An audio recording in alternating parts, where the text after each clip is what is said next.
প্ৰথমতে আপোনালোকক ধন্যবাদ দিছোঁ যে হঠাৎ নিমন্ত্ৰণ কৰাৰ কাৰণে আপোনালোকৰ অহাৰ কাৰণে। বিশেষকৈ মই ইয়াতে ক'ব বিচাৰিছোঁ, আজিৰ দিনত কংগ্ৰেছে যে আকৌ সপোন দেখিছে, কংগ্ৰেছ আকৌ পুনৰবাৰ ক্ষমতালৈ আহে নেকি এনেকৈ সপোন দেখিছে। কিন্তু ৰতন ইংতি ডাঙৰীয়া এতিয়া কংগ্ৰেছৰ সভাপতি হৈ থকা নাই। ৰতন ইংতি এতিয়া RTI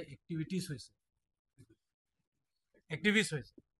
কিয়নো তেখেতে এতিয়া এনেকৈ হৈ গ'ল যে ৰাইজৰ লগত তেওঁ মানুহ গোটাবলৈতো নোৱাৰে। সেইদিনাখন আমি প্ৰেছ মিটতে এটা কথা কৈছিলোঁ, গৌৰৱ গগৈ আহোঁতে তেওঁলোকে 5,000 বা 500-300 মানুহ গোটাব পৰা নাই। হঠাৎ তাৰ লগে লগে তেওঁলোকৰ ধাৰণাত আমি দেখিছোঁ 17জনমান মানুহ দেখিছোঁ। তেনেকৈ আমি দেখিবলৈ পাইছোঁ। ঠিক তেনেধৰণে এতিয়া ৰাইজে কংগ্ৰেছৰ প্ৰতি গম পাই গ'ল যে ৰাইজৰ পক্ষত কংগ্ৰেছে কাম নকৰে, যাৰ ফলত কংগ্ৰেছৰ ৰতন ইংতি যেতিয়া কংগ্ৰেছৰ সভাপতি হৈছিল কাৰ্বি আংলঙত, তাৰ লগে লগে বহুত কংগ্ৰেছ কৰ্মী নেতাসকলে মহিলা কংগ্ৰেছ কমিটিৰ পৰা আদি কৰি ব্লক কংগ্ৰেছৰ লিডাৰবিলাকৰ পৰা আৰম্ভ কৰি বহুত কংগ্ৰেছৰ লিডাৰ আৰু ৰাইজে বিজেপিত যোগদান কৰা হৈ গ'ল।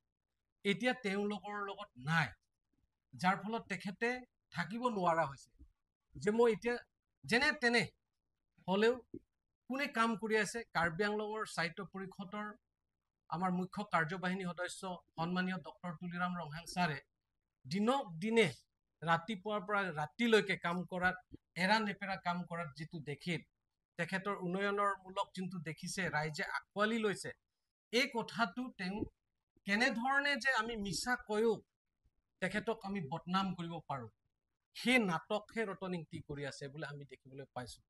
কিয়নো ফৰেষ্টৰ বুলি নহয়, এতিয়া ক'বলৈ গ'লে সাহিত্য পৰিষদৰ মানে যদি আমি ইয়াৰলি যোনটো বাজেটৰ কথা আহে 400 crore মান টকা আহে, তাৰ ভিতৰতে আপোনালোকক আমি কাগজো দি দিম 15 crore মান টকাত ফৰেষ্টতে খৰচা হয়।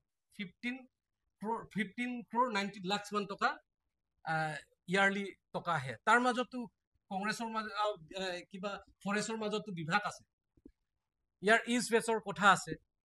তো এই বস্তুবিলাকটোতো তেখেতে যে স্পষ্ট নহয়, আৰু যে মিছলীয়া, এখেতে যে ইমান মিছলীয়া কথা কৈছে। সেইদিনাখন এটা কথা তেওঁ কৈছে, ডায়েৰী ক'তবা লিখি পেলাই কাগজ দেখুৱাইছে যে বোলে ৰামদেৱৰ বিশেষকৈ মানে পতঞ্জলি আৰু গোড্ৰেছক তেওঁ কৈছে যে 1,53,250 মাটি বিঘা তেখেতে দিছে কাউন্সিলে বুলি কৈছে। কিন্তু আমিতো তেতিয়াও আপোনালোকক আমি কাগজ দেখুৱাইছো, আজিও আমি দেখুৱাব বিচাৰিছো আপোনালোকৰ আগত, পুনৰ দুনাই কৰিব বিচাৰিছো। আমাৰ হাততো তেনেকা মাটি দিয়াতো কোনো দেখা নাই। আমি এইটোতো আমাৰ হাতত কাগজ আছে, তেখেতেও পাইছে, কিন্তু তেখেতে যে এইটো বুলি কাগজত দেখিছে। ইমান মিছলীয়া যদি হয়, তেতিয়াহ'লে ৰাইজে কেনেকৈ বিশ্বাস কৰিব তেখেতৰ প্ৰতি? বিশ্বাস নকৰিব তেখেতৰ প্ৰতি। সেইকাৰণে তেখেতে কি কৰিব এতিয়া, মানে মানুহক কেনেধৰণে আমাৰ সাহিত্য পৰিষদৰ টিম কাৰ্বি আংলঙত মিছা কৈ পেলাই যে ৰাইজে বুজি মানে কেনেধৰণে বেলেগ ধৰণৰ কৰিব চেষ্টা কৰিছে, এনেধৰণে তেখেতে কৰিব চেষ্টা কৰাত দেখিছো। আৰু এইটো ৰাইজে নিবিচাৰে যে ইমান মিছলীয়া। টেঙা আম এবাৰহে বিকিব পাৰিব, বাৰম্বাৰটো বিক্ৰী কৰিব নোৱাৰে। যোৱাবাৰ তেখেতে কৈছে যে ইমান মাটি লৈছে বুলি কৈছে, ক'তো মাটিটো এক টুকুৰাও ৰামদেৱক মাটি দিয়া নাই, গোড্ৰেছক এক টুকুৰাও মাটি দিয়া নাই, 1 ইঞ্চিও মাটি দিয়া নাই, যে পতঞ্জলি আৰু গোড্ৰেছক মাটি দিয়া নাই। যদি আপোনালোকে ইচ্ছা থাকিলে যে আপোনালোকে খেতি কৰিব পাৰে, সেই খেতিটো হৈছে অইল পাম অইল খেতি কৰিব পাৰে, তাত আপোনালোকৰ ৰাইজৰ কাৰণে লাভজনক হয়। এই কথা কওঁতে যে ইমানখিনি মিছা, এইটোতো প্ৰমাণ হৈ গ'ল। এতিয়াও তেখেতে যে তেনেধৰণে কি অভিযোগ আনি পেলাই CM ছাৰৰ পৰা আমি ৰাইজে বেয়া পাব, এই কথা চেষ্টা কৰাটো। কাৰ্বি আংলঙৰ বিভিন্ন জাতি জনগোষ্ঠীয়ে একতা হৈছে, কাৰ্বি আংলঙৰ শান্তি ঘূৰি আহিছে। আটাইতকৈ ডাঙৰ কথাটো হৈছে এই একতাৰ আৰু শান্তি আৰু একে সমান্তৰালভাৱে উন্নয়নৰ কাম হৈছে। এইটো যেনেধৰণে তেখেতৰ চেষ্টাটো হৈছে, এইটো কেনেধৰণে আমি শান্তিটো বিনষ্ট কৰাৰ, বিভিন্ন জাতি জনগোষ্ঠীৰ মাজত কংগ্ৰেছৰ দিনা নিচিনা আকৌ সংঘাত লগোৱা যিটো প্ৰচেষ্টা, এইটো এতিয়া কাৰ্বি আংলঙৰ ৰাইজে সহজ সৰল মানুহবিলাক হয়, সহজ সৰল মানুহবিলাকে ইমান মিছলীয়া কথা ক'লে, মিছা কথা ক'লে, কিন্তু কাৰ্বি আংলঙৰ মানুহে নামানে আৰু বিশ্বাস নকৰে। এতিয়া সাহিত্য পৰিষদৰ আণ্ডাৰত বিভিন্ন জাতি জনগোষ্ঠীৰ ঐক্য হোৱাটো এতিয়াও সেইটোৱে বিচাৰে। সেইকাৰণে ৰতন ইংতিটো কিছুমান বস্তু অভিযোগ আনিলেও তেখেতে কংগ্ৰেছৰ সভাপতি হিচাপে থাকিব লাগিছিল। ৰতন ইংতি এতিয়া কংগ্ৰেছৰ সভাপতি নহয়। ৰতন ইংতি RTI কামেই কৰি আছে।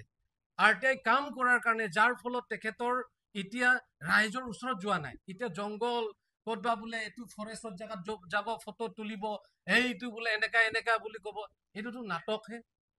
সঁচা অৰ্থত যদি জানিবলৈ হ'লেতো এইটো সঁচা কথা, এইটো জানিবলৈ হ'লে সাহিত্য পৰিষদৰ কোনোবা অফিচাৰক সোধাটো ভাল। ইমান মিছলীয়া কৈতো লাভ নাই। সেইকাৰণে আজি আমি বিজেপি ইষ্ট কাৰ্বি আংলং হৈ আমি তেখেতক আমি কণ্ডেম কৰিছো, মিছলীয়া লিডাৰ। আৰু এইটোতো মানে কিবা যোনটো শান্তি প্ৰতিষ্ঠা কৰা, নষ্ট কৰা লিডাৰ হয়। আৰু বিভিন্ন জাতি জনগোষ্ঠীৰ যোনটো ঐক্য তেখেতে নিবিচাৰে, এইটো প্ৰমাণ। আৰু তেখেতে যে দুখীয়াৰ শ্ৰেণীসকলৰ কাৰণে সদায় দুখীয়া হৈ থাকক, এইটো খেতি কৰিবলৈ কাৰণে বাধা কৰাটো তেখেতৰ যোনটো বক্তব্য আমি দেখিবলৈ পাইছো। কিন্তু ৰতন ইংতিৰ প্ৰতি আমি যদি চাওঁ, তেখেতৰ দিনত সাক্ষৰতাৰ অভিযানত যোনটো তেখেতৰ দিনত তেখেতে নিজে চেয়াৰমেনো তেখেতে হয় আৰু পইচা ৰিলিজ কৰাটো হয়। আৰু তাত এটা বস্তু আপোনালোকে, মই কাগজ দি দিম আপোনালোকক, সেইদিনাখনো আমি কৈছো। আৰু প্ৰয়োজন হলে PWDৰ কথা আমি উদঙাই দিম। আজি আমি সাক্ষৰতাৰ অভিযানৰ কথা আমি ক'ব বিচাৰিছো, যোনটো সেই আজিৰ পৰা তেতিয়া সময়ত, এডুকেশ্যন সময়ত আপোনালোকে চাব, এটা চাইকেলৰ দাম 50 টকাকে লিখা আছে ইয়াত।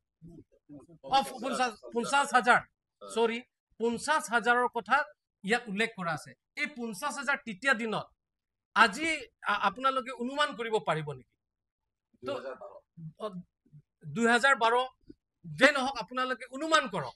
এই বস্তুটো যদি কয়, তেতিয়াহ'লে তেখেতৰ দুৰ্নীতিটো, আৰু এতিয়া যে মানুহৰ বিলাকৰ যে দুৰ্নীতি কথা কৈছে, তেখেতৰ ওপৰত যদি ইনকুৱাৰী কৰিলে, PWD প্ৰতি যদি ইনকুৱাৰী কৰিলে, তেখেতেহে জেল যাব লাগিব ক'বলৈ গ'লে।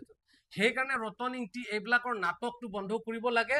হয় আপুনি ৰাজনৈতিক পলিটিকেল কিবা এটা ৰাজনৈতিক লাভৰ কাৰণে যদি কৰে, ৰাইজৰ ওচৰত যাওক। আপুনি ৰাইজৰ ওচৰত আপোনাক বেয়া পায়, সেইকাৰণে আপোনাৰ নিজৰ ককায়েকে নিজৰ প্ৰেছ মিটৰ এইবিলাক কিছুমান বস্তু কথা ক'বলগীয়া হৈছে।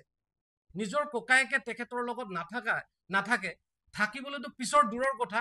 তেখেতে কি কৰিবলৈ গৈ আছে, ৰতন ইংতিৰ প্ৰতি কি ক'বলগীয়া আছে, চবটো কৈ দিছে। তো এনেকুৱা ব্যক্তি, এনেকা নিজৰ পৰিয়ালতো চম্ভালিব নোৱাৰা ৰাইজক কেনেকা চম্ভালিব? সেইকাৰণে আমি ক'ব বিচাৰিছো, ৰতন ইংতি ইমান মিছলীয়া। আৰু এই ভুৱা এইবিলাক যে কাগজ বিলাকৰ ডায়েৰীত লিখি পেলাই দেখুৱাতকৈতো আপুনি ৰাইজকহে ক্ষমা বিচাৰিব লাগে। যে তেখেতে এটা বস্তুটো যদি এতিয়া আমাৰ মাননীয় CM ডক্টৰ তুলিৰাম ৰংহাঙৰ কাম কৰাত ক'তবা বোলে এইটো ডিফু অঞ্চলত একো ৰাস্তাত মানে ইমান ডেভেলপ হৈছে, এইটো এটা বস্তু দেখা নাই। ইয়াত বহুত ধৰণৰ ডেভেলপমেণ্ট হৈছে। কাছা ষ্টেডিয়াম নিচিনা, মেডিকেল কলেজ নিচিনা, ইউনিভাৰ্চিটি নিচিনা এতিয়া লাহে লাহে বহুত ডেভেলপমেণ্ট হৈছে। আনফালে ৱেষ্ট কাৰ্বি আংলঙতো ডাঙৰ ৰাস্তা লৈ গৈছে। এইটো হাওৰা ঘাটৰ পৰা ৱেষ্ট কাৰ্বি আংলঙত, দকমুকাৰ পৰা ৰংবংৱে, এইবিলাক ৰাস্তা যদি তেখেতে দেখুওৱা নাই, বা আগৰ তেওঁলোকৰ দিনত কেতিয়াবা আপোনালোকে গম পাইছে নেকি, কংগ্ৰেছৰ তেখেতৰ সময়ত, তেওঁলোকৰ সময়ত যে বৰপুং তাৰাপুং নিচিনা এনেধৰণে ৰাস্তা হ'ব, আজি হৈ গৈছে। সেইবিলাকৰ কথাত